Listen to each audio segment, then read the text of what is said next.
ఇక్కడ ఉపరాష్ట్రపతి బయటికి వెళ్ళిపోయాడు, ఉపరాష్ట్రపతి అలిగాడు, లేకపోతే ఉపరాష్ట్రపతిని వేధించింది.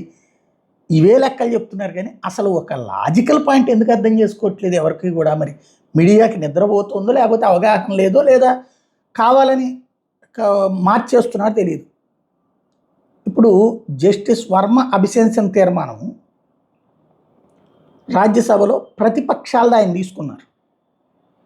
అధికార పక్షం కూడా అదే కదా కావాలని కోరుకుంటుంది. యాజ్ ఫర్ నామ్స్ ప్రతిపక్షం తీసుకున్న తీర్మానానికి కూడా ఇక్కడ అధికార పక్షం కూడా సమర్థించాల్సిందే సచ్చినట్టు. ఎందుకు జస్టిస్ వర్మ తొలగింపు అన్నది అధికార పక్షం యొక్క ప్రతిపాదన. ఎందుకు సుప్రీంకోర్టు అధికార పక్షానికే చెప్పింది, ప్రభుత్వానికి చెప్పింది, మీరు మీ పార్లమెంట్లో పెట్టేసి తీసేయండి అయ్యా ఆయన అని చెప్పేసి. ఇది సక్సెస్ అయితే ప్రభుత్వం ఓడినట్టు కదా, బీజేపీ ఫెయిల్ అయినట్టు కదా. లోక్సభలో అయితే కనుక శాంతం ప్రభుత్వమే కూలిపోతుంది ప్రతిపక్షపు తీర్మానం. రాజ్యసభలోనైనా అంతే. అటల్ బిహారీ వాజ్పేయి టైంలో అట్లా జరిగింది ఒకసారి. ఓ రకంగా అది ఓటమంటే ఏది నైతికంగా నువ్వు రాజీనామా చేయాలని అడుగుతారు ప్రభుత్వాన్ని. అప్పట్లో జరిగింది. అంటే శాంతం భారతీయ జనతా పార్టీ నిరకాటంలో పెట్టే కుట్ర చేశారా?